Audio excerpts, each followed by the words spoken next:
PWR Advisory has released its 2022 edition of the NGX Top 20 Gender Diversity Scorecard, the third since the inaugural release back in 2020. The scorecard measures female representation on the boards of the 20 largest companies by market capitalization listed on the Nigerian exchange. Joining me to discuss the scorecard is Toluwaleke. Subair, she is the associate consultant at PWR Advisory. Great to have you this morning. Thank you very much for having me. I'm going to change that song. So it's a man's world, it's a woman's world. I'm just doing a remix of that. So it's a women's world. Take me through first the methodology, I'm sure, because when you do research and survey, folks want to know what was the methodology. But again, what was the idea behind that?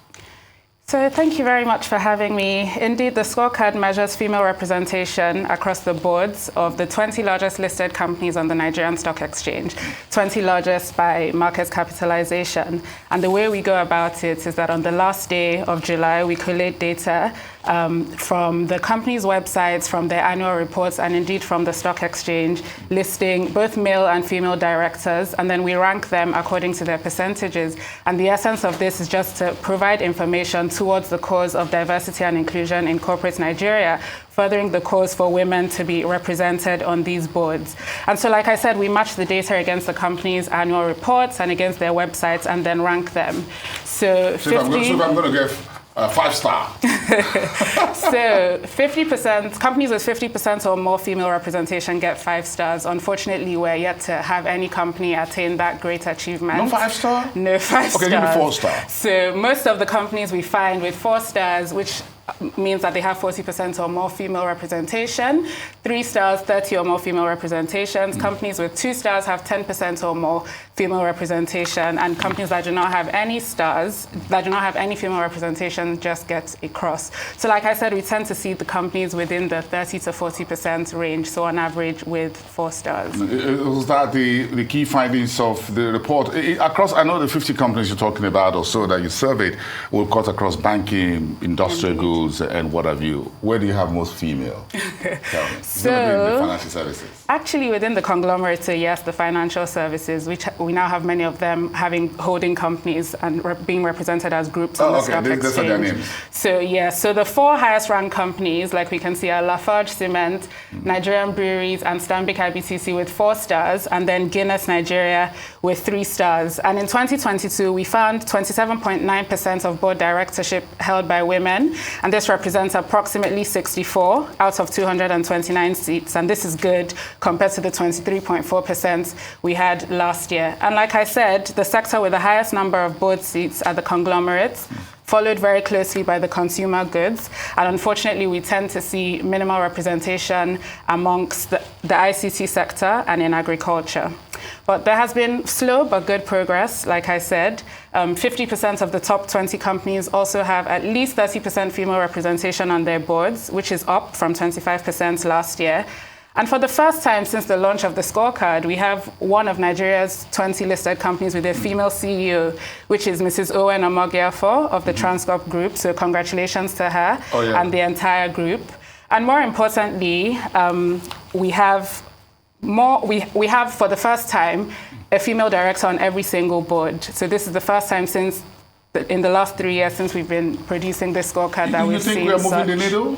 We are. Yeah, but what I'm looking at on the screen looks like we're moving the needle a bit. We are, but unfortunately, there's some low lights. So we're actually seeing a decline in female board chairs. So although there's been an increase all around of female board directors, we're seeing a decline in board chairs. So in 2020, we had 3. In 2021, we had 2, and unfortunately, we only have 1 this year, and that's Mrs. Amabola Johnson of Guinness Nigeria. So like I said, there's been some improvement all around, but also... Baby steps. Yes. How do we improve diversity and inclusion of women in the boardrooms? How do we get more women on boards? So I think everybody needs to be an ally, for starters. You got me. You got my vote. One man, one vote.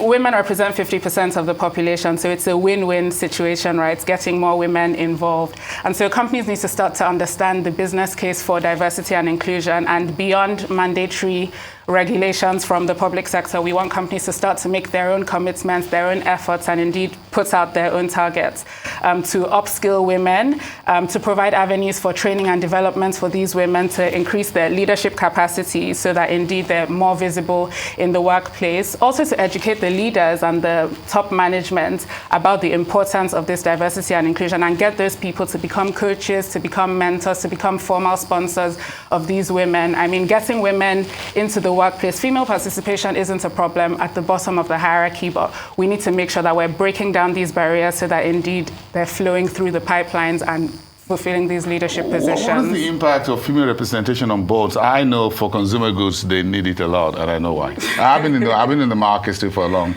The big names in consumer goods space need.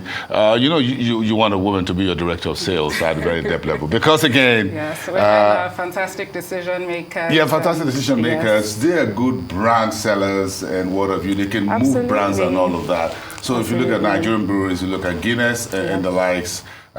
Maybe the likes of Unilever and all that, they would rather have women at the top right there because for marketing, for sales, for whatever, they are superstars and super performers. Yes. But what's the impact if I have more female representation on board? So inclusivity unlocks value, whether it be more women, whether it be even across ethnicity, whether it be across having various religions. We found that inclusivity unlocks value. And the debate globally has actually moved from being just a social thing to actually being an urgent business imperative where we're like, there is a business case for women. And there's a lot of empirical evidence all around for the case of female representation. And a study by McKinsey showed that amongst 1,000 companies studied globally, those in the top quartile of gender diversity in executive roles had 21% more on average than those in the bottom quartile. They were outperforming the average earnings in the industry. That's just one of so many other studies. I can give you another example. So BCG as well, which is another consulting firm, found that firms with strong female representation on their boards are 28% more likely to outperform their peers. So like I said, there is a strong business case for having more women on these boards. Diversity increases the richness of the experience. You're having more views, more perspectives, and it's a shame when we have just a single point of view in the boardroom. Those boardrooms tend to become echo chambers, and you're just reflecting the thoughts of people who look like you, as opposed to bringing in diverse perspectives. And so, when you have more women on the board, you have more questions, more challenges being posed. And studies have also shown actually that more gender diverse boards tend to have more financial errors reported, and less financial errors reported, and less cases of financial malpractices such as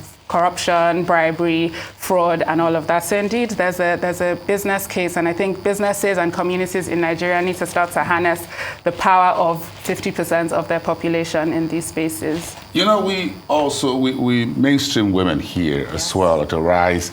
This show you were on, Global Business Report, features more women than most of the other shows, as it were. And that's why you're here. So we got you on board.